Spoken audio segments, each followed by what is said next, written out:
Eu quero cumprimentar a todos com a graça e a paz do Senhor Jesus. Nós estamos aqui mais uma vez para estudarmos a nossa lição da Escola Bíblica Dominical. Nós da Igreja Batista Jardim das Esmeraldas, em Goiânia, então ainda no sistema de aulas online, estamos aqui para esse estudo. Hoje estaremos estudando a lição de número 3 da nossa revista Compromisso, lição de número 3, cujo título é As Evidências do Cristão. E ela tem como texto base os capítulos de 5 a 7 do livro de Mateus. E esse conjunto de capítulos trata-se do conhecido e bastante estudado o Sermão do Monte ou Sermão da Montanha, como tem algumas versões que apresentam.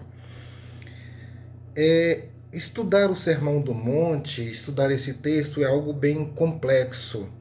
Eu confesso que às vezes a gente fica impactado porque nós estamos diante de situações que são colocadas por Jesus e que nós nos sentimos incapazes de nos adequarmos àquelas condutas éticas, às condutas de discípulo que Jesus coloca para os seus ouvintes. Mas é importante que nós estejamos estudando isso para compreendermos que é uma situação possível nós perseguirmos, nós buscarmos nos aproximar mais de Deus através daquilo que Ele nos ensinou e das práticas que Ele coloca como salutares para a nossa vida. Existe uma corrente de pensamento, uma ideia, de que o versículo 25 do capítulo 4, o capítulo anterior, deveria se juntar os versículos 1 e 2 do capítulo 5 e ao versículo 28 do capítulo 7, para dar uma ideia de clareza nessa situação. Vamos ler esses textos. Vamos pegar aqui então, eu até antecipo um pouquinho, vou um pouquinho mais para trás, do versículo 24 do capítulo anterior. Notícias sobre ele se espalharam por toda a Síria e o povo lhe trouxe todos os que estavam padecendo de vários males e tormentos, endemoniados, epiléticos e paralíticos, e ele os curou. Grandes multidões o seguiram, vindo da Galiléia, Decápolis, Jerusalém, Judeia e da região do outro lado do Jordão. Esse é um preâmbulo do final do capítulo anterior, falando que a fama de Jesus já estava bastante conhecido. Então, as multidões já o seguiam. E aí, no versículo 1 do capítulo 5, é que vai iniciar, então, aquilo que é chamado do Sermão do Monte. E assim está escrito: Vendo as multidões, Jesus subiu ao monte e se assentou. Seus discípulos se aproximaram dele e ele começou a ensiná-los, dizendo: Bem-aventurados os pobres de espírito, porque deles é o reino dos céus. Vamos lá para o 7:28, naquela ideia que eu falei aqui, da unidade. 7:28 diz o seguinte: Quando Jesus acabou de dizer essas coisas, as multidões estavam maravilhadas com seu ensino, porque ele as ensinava como quem tem autoridade e não como a mestres da lei. Olha só, nós vemos, primeira coisa que eu quero colocar aqui seria a pergunta: a quem foi dirigido o sermão? Nós vemos aqui que no versículo 1 fala que Jesus subiu ao monte e se assentou, e seus discípulos se aproximaram dele, e ele começou a ensiná-los. Agora o seguinte, nós vemos que as multidões o seguiam, e esse antecedente gramatical do versículo aí que fala ensiná-los, referindo a eles, bem que pode também estar referindo-se à multidão. E o versículo 28 do capítulo 7, quando fala que a multidão ficou maravilhada, vem corroborar com essa ideia. Ou seja, não é fácil nós definirmos se o objeto direto, primeiramente, e a prioritário seriam os discípulos, ou estariam para todos, mas ou exclusivamente para os discípulos, que prioritariamente nós vimos que sim, mas nós vimos que todos aqueles que o acompanhavam, então essa palavra está sendo dirigida a todos. E por extensão chega até nós, porque está na palavra de Deus, e nós também nos colocamos na condição de discípulos de Jesus. Eu poderia acompanhar aqui o que diz a revista, mas eu quero tomar a liberdade. Eu fiz algumas leituras e queria fazer algumas considerações de outros ângulos. Nós percebemos o seguinte: alguns, o que diz aqui o comentário bíblico de Brodmann, alguns sentimentalistas se ufanam de que o sermão é a única religião que desejam, é o Sermão do Monte. Outros, extasiados ou amedrontados pelas suas exigências grandiosas, desistem desesperados, concluindo que ele é irreal ou impossível. E uns poucos, na verdade, empreenderam a tarefa de segui-lo ao pé da letra, até o ponto da automutilação, como nós vemos lá no versículo 29 do capítulo 5.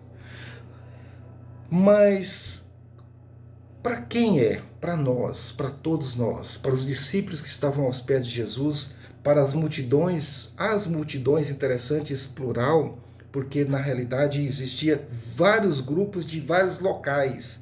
Decápolis, por exemplo, significava 10 cidades, eram 10 cidades, e dentre outras ali. Então eram grupos distintos, então as multidões estavam ao redor de Jesus ali, bebendo daquela fonte.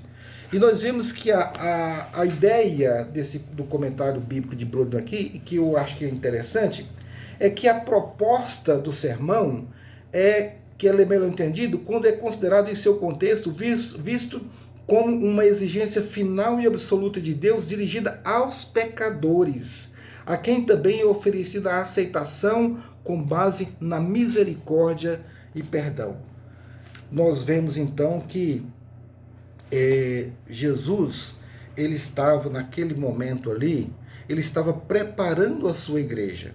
E é interessante a gente pensar que a igreja não existia, a igreja estava sendo organizada.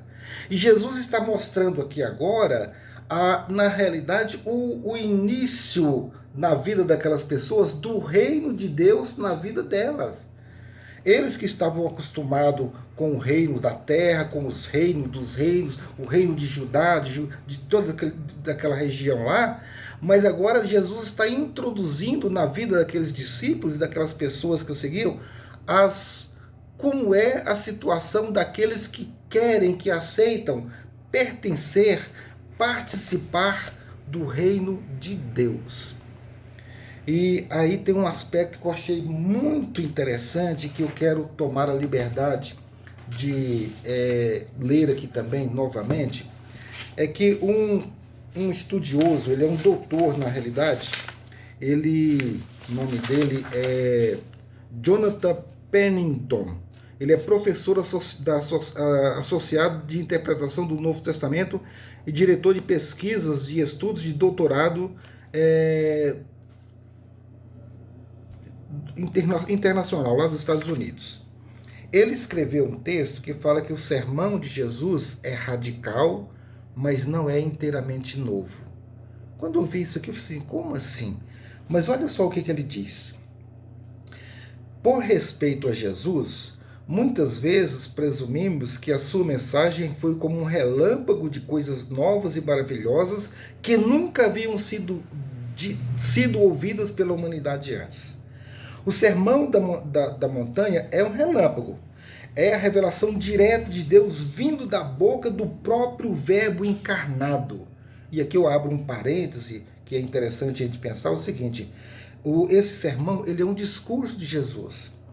E há vários outros discursos, tanto nos evangelhos e de outras situações dentro da Bíblia, de discurso. Mas aqui nós não temos um discurso de um discípulo, nós temos um discurso de Pedro, de Paulo, nós temos o discurso de um profeta, nós temos o discurso direto do próprio Deus encarnado. o que vai tornar esse discurso muito mais significativo para as nossas vidas. Então, quando nós entendemos o sermão no contexto cultural do mundo mediterrâneo do primeiro século, podemos discernir que há tanta continuidade quanto há diferenças. E isso é uma coisa boa. Jesus não estava falando numa língua baseada em Marte, mas revelando-se o reino de Deus para pessoas reais em culturas reais. Há duas partes do contexto cultural de Jesus que iluminam o que ele está falando, dizendo e também mostram que o sermão não é inteiramente novo. No contexto judaico, Jesus é apresentado como um profeta, exatamente como aqueles do Antigo Testamento. Jesus é está chamando as pessoas para reconsiderarem quem é Deus e o que ele deseja para as suas criaturas. A mensagem de Jesus no sermão é que Deus é o nosso Pai que vê e se importa com o coração, não apenas com a religião e os atos de justiças exteriores, como era a cobrança que era dada a todos aqueles ao povo judeu. Este ensinamento está enraizado e ecoa com a tradição profética, particularmente com Isaías e Jeremias. Há uma profunda continuidade entre as palavras de Jesus e o resto da Bíblia. Um outro contexto por detrás do sermão é o mundo da filosofia grega e romana. Jesus não é apenas um profeta, mas também um iluminado, um filósofo sábio que conclama as pessoas a reorientarem suas vidas de acordo com uma cosmovisão virtuosa. E nós vemos que esse sermão ele vai transitar na questão das práticas das leis e vai entrar na questão da ética, da moral, da fé e principalmente vai culminar no entendimento do que seja graça, o que é mais importante para nós. Como filósofo, Jesus convida as pessoas a maneiras de viver no mundo que prometem a verdadeira vida boa ou florescimento humano, as nossas relações com Deus e com os homens. Ele é um mestre que reúne e instrui discípulos. Seus ensinamentos são memoráveis. Ele oferece uma série de macarismos, ou seja, bem-aventuranças, que prometem vida verdadeira. E ele enfatiza a inteireza virtuosa. Nós vemos lá em 5,48, né? Sede perfeitos como eu sou perfeito, diz o Pai. Certamente há diferenças entre o conteúdo do que Jesus disse e o que os outros filósofos ensinavam, mas a forma e a sensação do sermão seriam familiares aos ouvintes do primeiro século. Então há diferenças e há semelhanças. No final do sermão, as multidões ficaram maravilhadas, mas isso não foi tanto pelo conteúdo novo, mas por causa da clareza, força e autoridade com as quais Jesus ensinava. Seus ensinamentos são radicais, porém não vieram do nada. Então, nós vemos lá no versículo 28 do capítulo 7, que fala lá que eles ficaram maravilhados pela autoridade, pela clareza com que Jesus falava. O segundo ponto que ele coloca aqui, que eu achei fantástico, é que o sermão de Jesus não é um ideal impossível para nos mostrar, para mostrarmos nossa necessidade de graça. Uma leitura comum do sermão, especialmente dentro do protestantismo, é que as suas altas exigências são destinadas a nos mostrar a impossibilidade de sermos bons, criando assim uma crise que nos faz fugir para Cristo por sua graça e justiça imputada.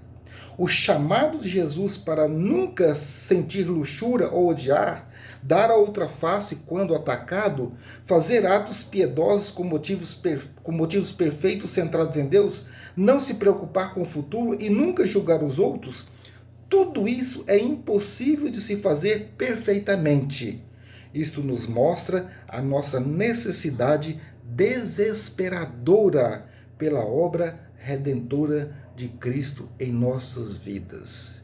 Nós todos sabemos que nós, por nós mesmos, pelas nossas capacidades, nós não temos a mínima condição de cumprir aquilo que é exigido aqui. Como é que eu vou, por exemplo, amar alguém que me odeia? Como é que eu vou perdoar alguém que está querendo o meu mal? Mas é somente quando nós introjetamos e somos transformados pela graça de Cristo é que nós vamos adquirindo essa capacidade. Quando é que nós vamos conseguir essa perfeição? Nunca, mas é o nosso alvo, é perseguir esse alvo da perfeição. Embora a impossibilidade de conquistar a salvação e a necessidade de graça radical são verdadeiras de uma perspectiva bíblica geral, isso leva ao erro quanto ao gênero, ao ponto e à meta do sermão. O sermão não é para usar as categorias excessivamente reducionistas de Lutero, a lei que nos leva a ver a nossa necessidade do evangelho. Pelo contrário, é a sabedoria de Deus convidando-nos através da fé a reorientar nossos valores, visão e hábitos nos caminhos da justiça externa para a sinceridade com Deus. Isto não é lei, é evangelho. Jesus está nos convidando para a vida no reino de Deus, agora e na era futura. E isto é graça. Eu achei isso fantástico. E só finalizando essa parte aqui, para dar um outro ponto aqui que eu achei incrível. Permanecendo nesta graça, os crentes respondem ao convite de Jesus no sermão. Nossos hábitos e modos de ser são desconstruídos e reformados através de seus ensinamentos e modelos. Ou seja, nossos hábitos e modelos são desconstruídos e reformados, né, através desses ensinamentos e modelos. Ser um discípulo é a resposta apropriada e necessária à maravilhosa graça de Deus, e o sermão desempenha um papel crucial nisso.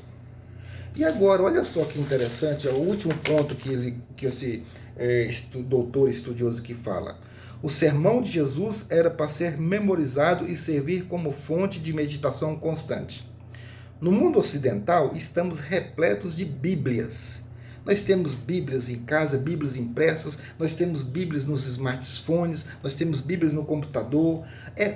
Ou seja, a qualquer momento nós podemos ter acesso ao Sermão do Monte e ler quantas vezes quisermos. Entretanto, o sermão é de um tempo em que a cultura se concentrava mais no ouvido do que no olho. O sermão, tanto o discurso original de Jesus quanto o relato escrito de Mateus, foi projetado como um dispositivo auricular para meditação, fácil de memorizar.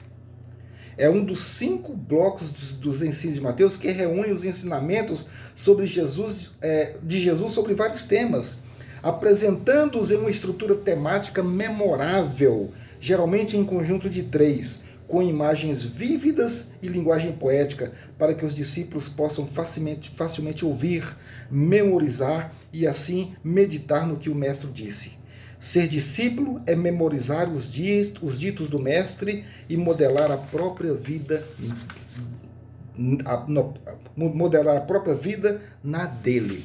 Eu achei fantástico porque realmente nós, no nosso dia a dia, no nosso caminhar, nós, diante das situações, dos embates, nós não temos como para nós, deixa eu consultar aqui, olha, como que eu devo agir. Mas isso tem que estar na nossa mente. Por exemplo, quando alguém está nos ofendendo, como é que eu devo agir? O meu coração está sendo transformado para que eu saiba ter condições de amar aquela pessoa e perdoá-la. O meu coração está sendo transformado para que eu aprenda a falar com Deus através da oração. E o Pai Nosso, que está dentro desse contexto aqui, ensina que nós estamos pedindo que o reino de Deus venha para nós. O nosso coração está sendo transformado para que nós possamos entender as bem-aventuranças como um estado de graça, como aquilo que Deus tem para nós a partir daquilo que Ele está oferecendo dentro dessa transformação de vida. Então essas coisas fazem com que nós possamos praticar aquilo que está dentro de nós, e não apenas num dispositivo externo, onde eu possa consultar o artigo tal, a lei tal, o ponto tal, mas alguma coisa que está sendo construído dentro da nossa vida. E aí, assim como aquelas multidões, quando nós ouvimos essas coisas que Jesus tem falado a nós, nossa sensação é de alegria, de ver assim tanta sabedoria, tanta misericórdia e esse plano de Deus para que nós estejamos realmente dentro de um padrão de conduta ética, moral que Deus espera de nós. Cada dia é um desafio, é uma batalha. Cada vez que nós acordamos e já começamos a pensar no nosso dia, como é que nós vamos pensar no nosso trabalho, nas pessoas que nos cercam, nos nossos vizinhos, nas pessoas que estão em volta da nossa vida, como é que nós tratamos aquelas pessoas que estão precisando da nossa ajuda, como é que nós tratamos a nossa família, como é que nós tratamos os cuidados com a nossa igreja, como é que nós fazemos tudo isso. Essas coisas, todas elas estão então introjetadas quando nós nos debruçamos, nós nos assentamos em volta de Jesus para ouvir o seu sermão. Interessante que Jesus aqui está numa condição de mestre, ele está ensinando, ele está dando uma aula de vida.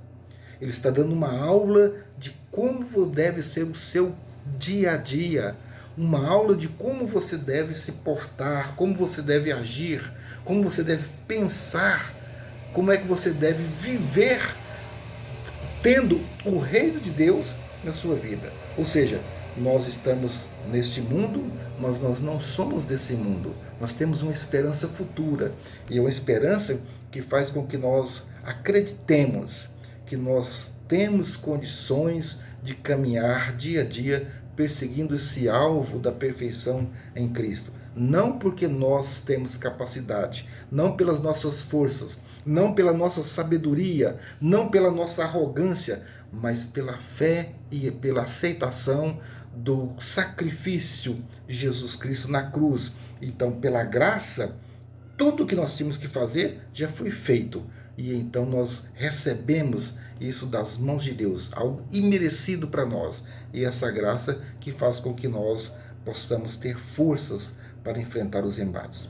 Que Deus possa nos abençoar ricamente e fazer com que nós possamos estar como aquelas multidões lá no capítulo 7, versículo 28, né, que diz lá, maravilhados, né? Maravilhados quando Jesus acabou de dizer essas coisas, as multidões estavam maravilhadas com seu ensino, porque ele as ensinava como quem tem autoridade e não como os mestres da lei.